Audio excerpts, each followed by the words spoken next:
കർത്താവരുളുന്ന വചനം ഇന്നു കേൾക്കാം മനം തുറക്കൂ.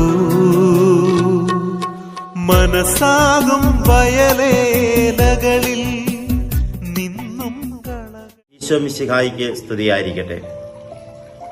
കർത്താവരുളുന്ന വചനത്തിലേക്ക് നിങ്ങൾക്കേവർക്കും സ്നേഹപൂർവ്വം സ്വാഗതം.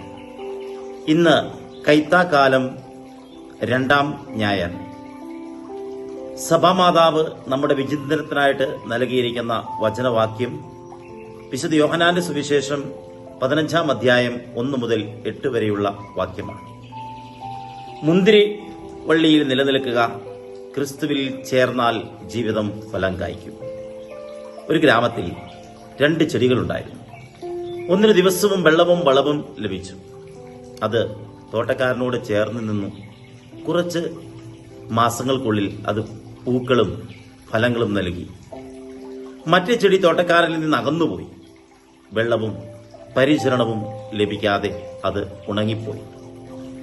ഈ കഥ നമ്മെ പഠിപ്പിക്കുന്നത് ഇതാണ്: തോട്ടക്കാരനോട് ചേർന്ന് നിൽക്കുന്ന ചെടി വളരുന്നതുപോലെ യേശുവിനോട് ചേർന്ന് നിൽക്കുന്ന ജീവിതമാണ് ആത്മീയമായി വളരുകയും ഫലം കായ്ക്കുകയും ചെയ്യുന്നത്. യേശു പറയുന്നു, ഞാൻ മുന്തിരിവള്ളിയാണ്, നിങ്ങൾ ശാഖകളാണ്.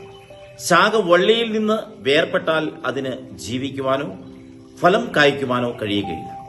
അതുപോലെ യേശുവിൽ നിന്ന് അകന്ന ജീവിതം ആത്മീയമായി വരണ്ടുപോകും.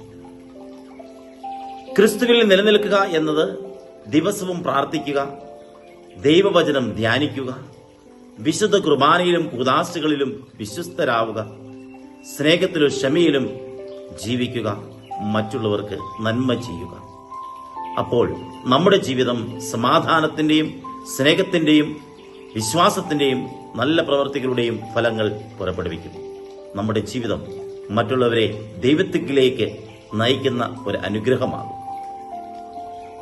ഇന്നത്തെ വചനത്തിലൂടെ നമുക്ക് നൽകുന്ന ജീവിത സന്ദേശം എന്ന് പറയുന്നത്, നമ്മുടെ കഴിവുകളോ സമ്പത്തോ അല്ല നമ്മെ ഫലവാന്മാരാക്കുന്നത്. യേശുവുമായുള്ള ജീവനുള്ള ബന്ധമാണ് യഥാർത്ഥ ഫലം നൽകുന്നത്. ഓരോ ദിവസവും ചോദിക്കാം, ഞാൻ യേശുവിൽ നിലനിൽക്കുന്നുണ്ട്. നമുക്ക് പ്രാർത്ഥിക്കാം.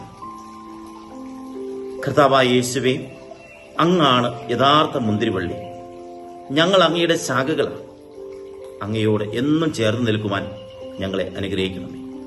പ്രാർത്ഥനയിലും ദൈവവചനത്തിലും വിശുദ്ധ കുർബാനയിലും വിശ്വസ്തരായി ജീവിക്കുവാൻ കൃപ നൽകണമേ.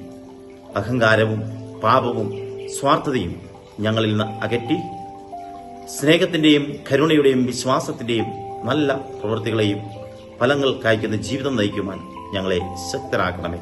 ഞങ്ങളുടെ ജീവിതം അങ്ങയുടെ മഹത്വത്തിനായുള്ള ഒരു സാക്ഷ്യമാകട്ടെ. ആമേൻ. ദൈവം നിങ്ങളെ അനുഗ്രഹിക്കട്ടെ.